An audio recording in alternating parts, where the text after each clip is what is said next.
You know that feeling when you walk onto a dealership lot and suddenly every salesperson within 50 yards locks onto you like a heat-seeking missile? Yeah, me too. They've got their nice shirts and their laminated price sheets and that smile that says, "I'm here to help you," but really means, "I'm here to help you empty your pockets." I'm Dean, and no, I don't work as a dealership manager when my head's not buried in someone's engine bay, but I've watched countless customers roll into my shop with brand new Hyundais and that slightly confused look people get when they're not quite sure what just happened to them at the dealership. They gave me a great deal, they'll say, but they don't believe that. And then I'll look at their paperwork and see they paid for stuff that should have been free, financed things they didn't need, and signed up for warranties that'll never pay out. The truth about these dealerships is that they're absolutely trying to maximize every dollar that leaves your pocket and enters theirs. And the difference between a good deal and a "I can't believe I signed that" kind of deal is these 6 things. 6 things they'd rather you never, ever find out. What I've got for you today are the secrets that no dealership manager wants you to know. These are the stuff they don't put in the brochures, the things that happen in the back office that they pray you never ask about. So if you're looking to buy a new Hyundai anytime soon, then don't even think about skipping this, because by the end, you'll have more negotiating leverage than the salesperson in their expensive suits. Let's get started, shall we?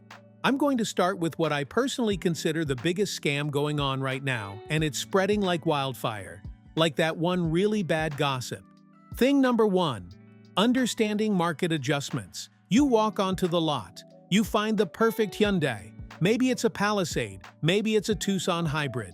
It doesn't matter, but you're excited. You sit down with the salesperson. They pull out the worksheet, and then you see it, right there, above the price.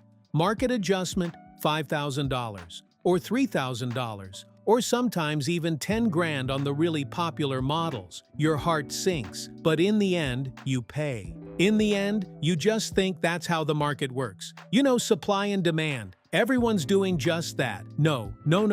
I had a customer come into my shop last year, bought a brand new Santa Cruz, loved that little truck, showed me his paperwork, all proud, paid $42,000 for a vehicle that goes for $37,000. That $5,000 difference? Market adjustment. He genuinely thought he had no choice. This always grinds my gears. Here's what no dealership on planet Earth will ever tell you. That whole market adjustment, it's pure profit, which means no, it's not coming from Hyundai. It's not covering any extra cost. It's not for added equipment or shipping or anything real. It's just money they made up and decided to charge because they think they can get away with it. And they've been doing just that for a while. Well, now that you know it's not real, you can negotiate it away, or at least down. I've got a rule I live by. You must not forget this. Never pay a market adjustment, ever. If they won't remove it, walk. I don't care how much you love that specific color. I don't care if it's the only one within 200 miles. Walk. And here's the secret. They know there's another customer behind you who might pay it, but they also know the customer might not show up today, or might not qualify for financing, or might want a different color.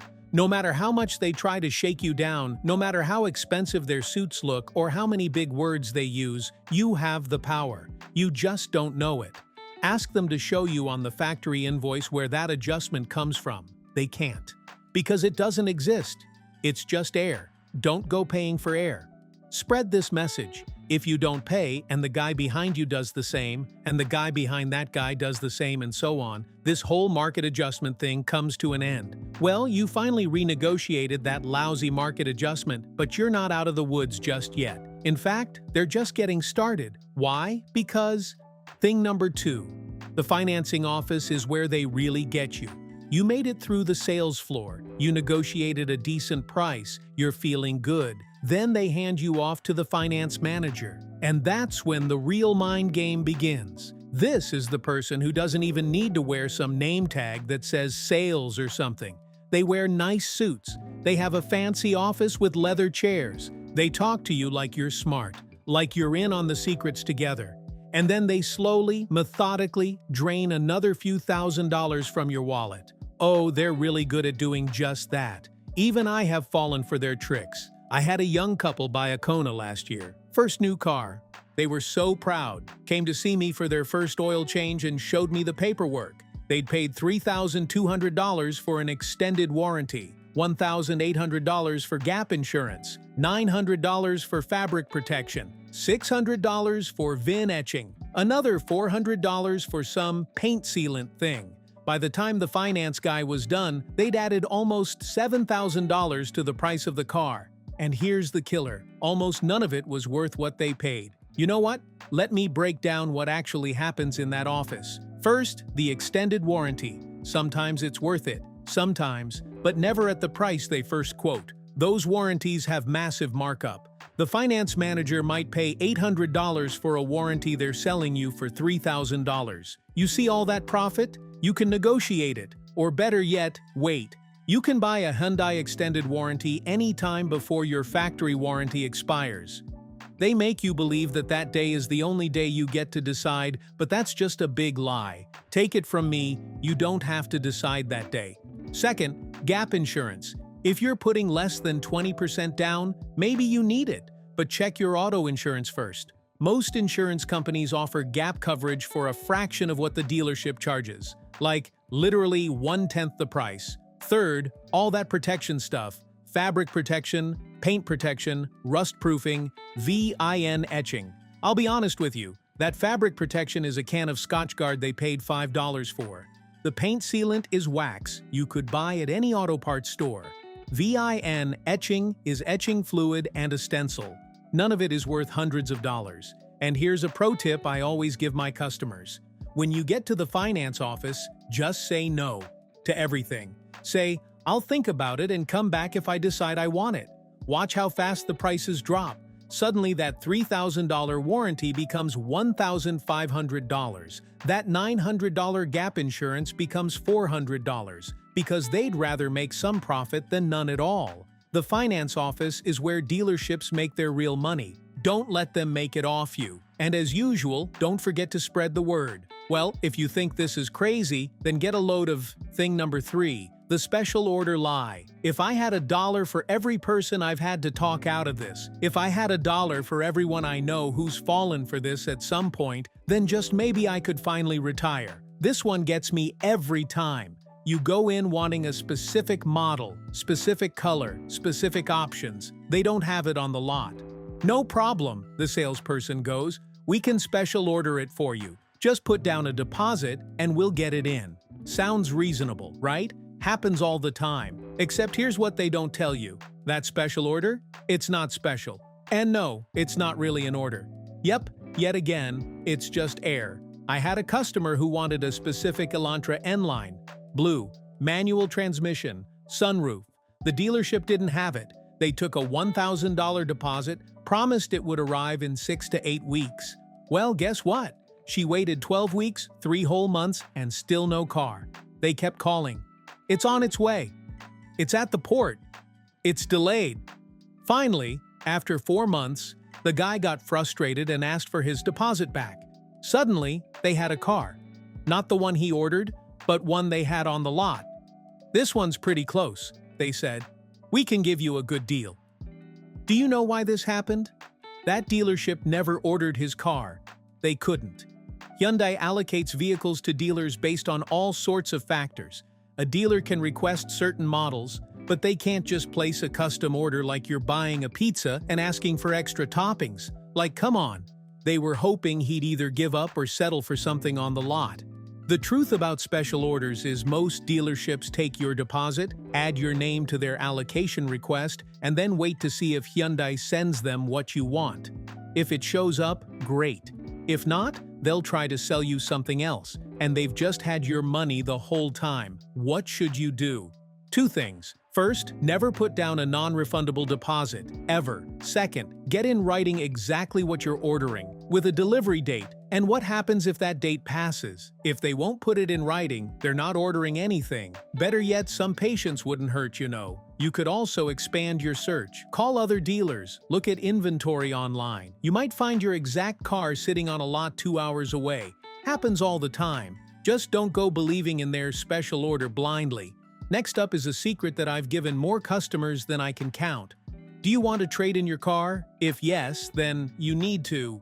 Thing number 4, understand the trade-in process. You've got a car to trade in. You love that car, or at least you're attached to it, and the salesperson knows this. They'll walk around it, kick the tires, make thoughtful noises. Okay, let me just check a few things.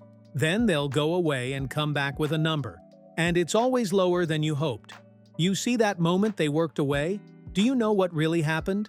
A dealership buddy of mine let me in on this secret some time ago, and boy, has it helped me a number of times. They're not just appraising your car, they're figuring out how much room they have in the deal.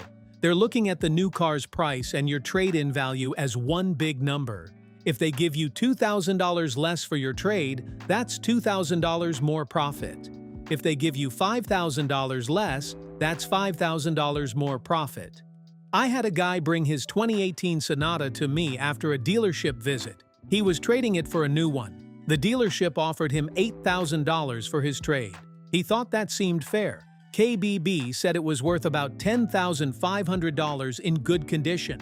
So he brought it in to find out what condition it was in. It was immaculate, garage kept, service records, low miles. So why did the dealership give him that shady deal? I told him to sell it to a private party. He was nervous, didn't want the hassle. I talked him through it. He listed it for $11,000, sold it in 4 days for $10,800. The reality is the dealership will never give you a good deal at once. So never agree on your trade-in value until you've agreed on the new car price. They'll try to bundle it.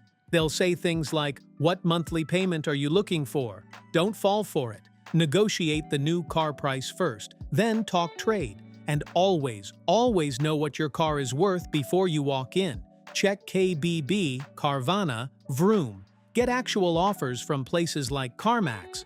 Walk in with proof of what your car is worth. Long story short, you've got to negotiate like an expert. You've got to speak up. And remember, you don't have to trade it in. Selling to a private party takes a little work, but it can put thousands in your pocket instead of theirs. That will always be better. Always. How about the ultimate to loan a car? What I'm about to tell you will save you thousands easy. I'm talking about thing number 5. Focus on out-the-door pricing. This is the oldest trick in the book, and it still works on people every single day. You sit down. The salesperson asks, "What monthly payment were you hoping for?" You tell them $400. They nod thoughtfully. "I think we can make that work." Then they go away and come back with a payment of $397. You're thrilled. You're under budget. You sign. Well, congratulations. You just paid thousands more for that car than you should have. Here's what happened while you were focused on that monthly number. They stretched your loan to 72 months, or 84, sometimes even 96 months. They might have added a higher interest rate than you qualify for. They might have buried extra products in there. But you didn't notice because the payment was under $400. You didn't notice because you actually thought they had your best interest in mind. You fell for the smile and fancy words. I had a customer show me paperwork from a dealership. She'd bought a Santa Fe. Payment was $389 a month. She was proud of that deal. Then I looked closer. 84-month loan, 8.9% interest, and she had excellent credit. Like I'm not some financial expert, but even I know she should have qualified for 4.9% easily. Over the life of that loan, she was paying nearly $8,000 more than she needed to. So, what can you do? How can you outsmart these guys? Well, I've got a secret for you. Never talk monthly payments. Talk out the door price. That's the actual price of the car, including taxes and fees, before financing. Negotiate that number. Then worry about financing separately. And here's a pro tip. Get pre-approved by your bank or credit union before you walk in. Then you know exactly what interest rate you qualify for. If the dealership beats it, great. If not, you use your pre-approval. In short, that monthly payment is a distraction. The out-the-door price is reality. Focus on reality. And finally, to close it all out, I'm about to let you in on the biggest secret these dealerships don't want you to know. Thing number 6, the best time to buy. Everyone knows you should buy at the end of the month, right? We all know this, right? Salespeople need to make their quotas. You'll always get a better deal. That's true. Sort of. You don't yet have the full picture. There's a better time. And the dealership really doesn't want you to know about it. I've got a buddy who sells Hyundais. We've known each other for years. He tells me things, over beer usually, and one of the things he told me changed how I look at car buying forever. The end of the month is good, but the end of the quarter, that's where the real deals are. And the end of the year, even better. But there's still a time that trumps even this. The absolute best time is right when a new model year is about to hit the lot. Here's what you don't know. Dealerships have to pay interest on every car sitting on their lot. It's called floor planning. The longer a car sits, the more it costs them. When the new model year is coming, those older cars become anchors. They're taking up space. They're costing money every single day they just sit there. And we all know how consumerism works. Nobody wants last year's model even though it's literally the same car. I had a customer who wanted a 2023 Tucson. It was August 2023. The 2024s were starting to arrive. He walked in and offered $4,000 under the sticker on a 2023 they still had on the lot. They said no. He walked. They called him back 3 days later and took his offer. A 3-day wait. That's all it took.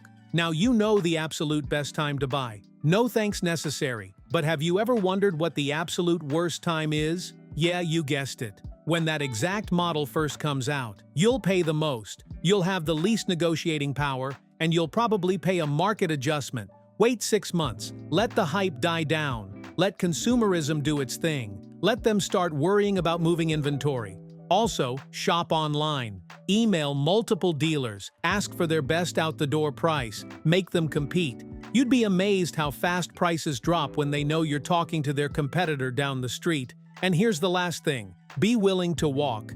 I know it sounds simple, but people forget. They get attached. They imagine themselves in the car. They start planning where they'll drive it. And once that happens, the salesperson has won. Stay detached. Stay willing to leave. The best deal you'll ever get is when you're standing up to walk out the door. Look, buying a car should be exciting. It should be fun. It's a new Hyundai. That's something to look forward to. But the difference between a good experience and a great one? It's walking in with your eyes open, knowing the games before they're played, understanding that the nice person across the desk is nice because it's their job, not because they're your friend. Hey, the dealership isn't the enemy, but it's a business. And businesses make money by charging as much as they can for as little as they can give. Your job is to make sure that doesn't happen to you.